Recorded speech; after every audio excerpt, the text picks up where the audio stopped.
نحمدہ ونصلی علی رسول الکریم اما بعد فاعوذ باللہ من الشیطان الرجیم بسم اللہ الرحمن الرحیم وما ارسلناک الا رحمۃ للعالمین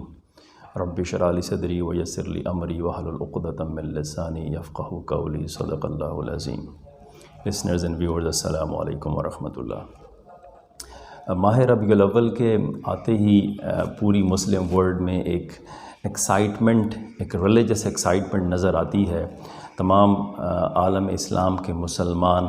ماہ ربیع الاول کو، جو کہ نبی اکرم صلی اللہ علیہ وآلہ وسلم کی ولادت کا مہینہ ہے، جس کی بہت اہمیت ہے، جس کے بہت فضائل ہیں، کیونکہ ربیع خود بہار کو کہتے ہیں، اور نبی اکرم صلی اللہ علیہ وآلہ وسلم کی اس دنیا میں آمد دراصل بہار کی آمد تھی۔ آپ سے پہلے خزاں تھی، آپ سے پہلے اندھیرا تھا، آپ سے پہلے گمراہی اور ضلالت تھی، لیکن آپ کی آمد اس پوری دنیا کے لیے موسم بہار کی آمد تھی۔ اسی لیے اللہ تعالیٰ نے ماہ ربیع الاول کا انتخاب کیا، اور اس مہینے میں یہ بہار آئی، جو جو دراصل ہدایت کی بہار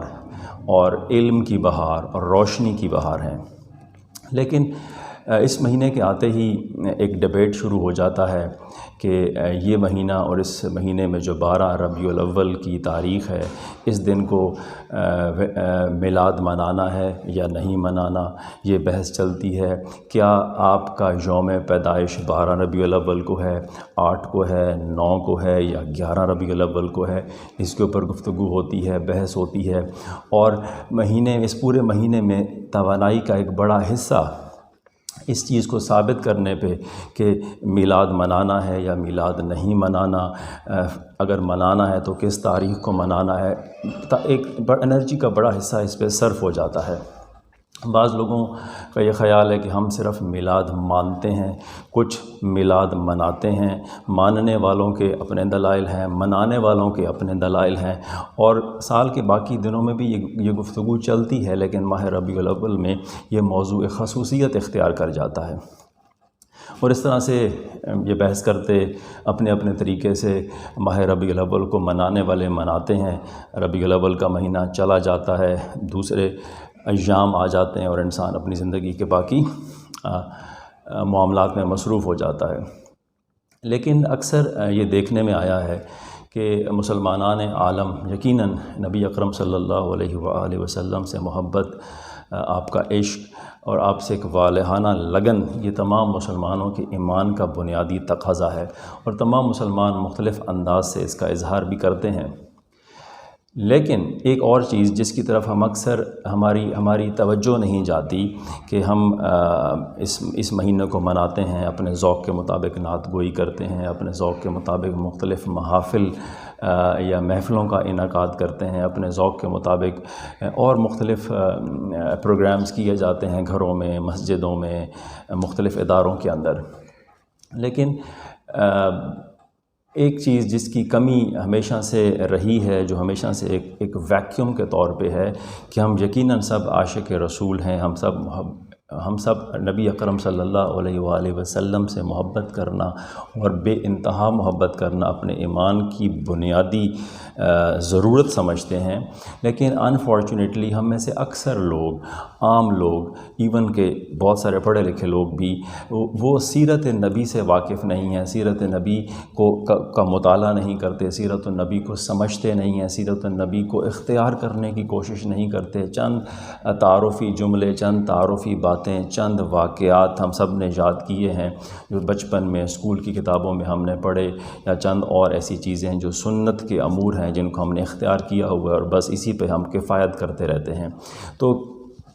کیا ہی اچھا ہوگا کہ اس سال، اس ربیع الاول میں ہم سب لوگ یہ عہد کر لیں کہ اس دفعہ جو ہم نے ربیع الاول کے مہینے کو منانا ہے، ہم نے سیرت النبی کا مطالعہ کرنا ہے، سیرت النبی کو سمجھنا ہے، سیرت النبی کی تفصیلات کو دیکھنا ہے، تاکہ ہم سیرت النبی کو پڑھیں گے، سمجھیں گے تو اس پر عمل کر سکیں گے۔ اور یہ میرا خیال ہے کہ ربیع الاول کے مہینے کو منانے کا ایک بہت اچھا انداز ہوگا کہ ہمارے اندر جو غفلت آ گئی ہے کہ ہم آپ کی سنت، آپ کی زندگی آپ کے اسوہ کی طرف نہیں آتے، جو خود ایک بہت بڑا نبی اکرم صلی اللہ علیہ وآلہ وسلم کی ایک مکمل شخصیت ہے، قرآن حکیم نے آپ کے اسوہ کو کامل اسوہ کہا ہے، تو اس سے زیادہ ان کے اسوہ سے زیادہ کوئی طریقہ، کوئی سنت، کوئی اسوہ اور محبوب نہیں ہو سکتا۔ تو اس لیے اس سلسلہ میں آج ایک کتاب آپ کے لیے لایا ہوں جس کا نام ہے الرحیق المختوم۔ یہ سیرت النبی پہ لکھی جانے والی مختصر کتابوں میں سے بہت اچھی اور بہت اعلیٰ کتاب ہے۔ بہت عرصہ قبل سعودی عربیہ میں پوری مسلم ورلڈ سے سیرت النبی پہ لکھی جانے والی کتابوں کو پیش کیا گیا، ایک کمپٹیشن ہوا اور یہ کتاب اول نمبر پر آئی۔ اس کا لکھنے کا انداز، اس کی تفصیلات، جس طرح سے انہوں نے سیرت النبی کے موضوع کو مختصر انداز میں لکھا ہے، پیش کیا ہے، وہ واقعی بہت خوبصورت ہے۔ تو یہ کتاب پروفیسر صفی الرحمن مبارک پوری جو ہندوستان کے تھے، فوت ہو چکے ہیں، انہوں نے لکھی ہے اور بہت شاندار کتاب ہے، بہت خوبصورت کتاب ہے۔ اس کے اندر عرب کے حالات، عرب کے واقعات، وہاں کے قبائل، وہاں کی زندگی، اور پھر نبی اکرم صلی اللہ علیہ وآلہ وسلم کا خاندان اور آپ کی آمد، نبوت سے پہلے کی زندگی، نبوت ملنے کے بعد کی زندگی، اور پھر آپ کی ساری سیرت کو کس طرح سے وہ تکمیل کے مراحل سے پہنچتی بہت آگے تک پہنچی۔ تو یہ چیز اس کے اندر موجود ہے۔ تو اس دفعہ آپ سب لوگ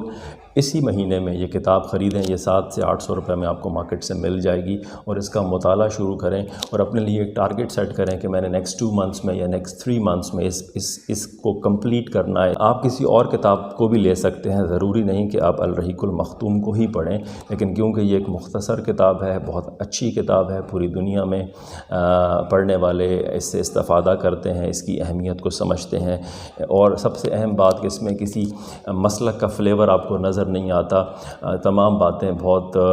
احسن انداز سے لکھی گئی ہیں جو تمام کے ہاں متفق علیہ ہیں، لیکن کیونکہ لکھنے کا انداز اور جس طرح سے کمپریہنسو وے میں لکھا گیا ہے، تو آئی ول بی سجیسٹنگ کہ آپ اس بک کو خریدیں، اور اس سال ربیع الاول کے مہینے کو اور 12 ربیع الاول کو سیرت النبی کا مطالعہ کر کے، سمجھ کر اور اس پر عمل کرنے کے عہد کے ساتھ منائیں۔ یقیناً یہ وہ طریقہ ہوگا جو اللہ کو بھی پسند آئے گا اور ہمارے لیے بھی فائدہ مند ہوگا، نفع بخش ہوگا۔ جزاک اللہ۔ السلام علیکم ورحمۃ اللہ۔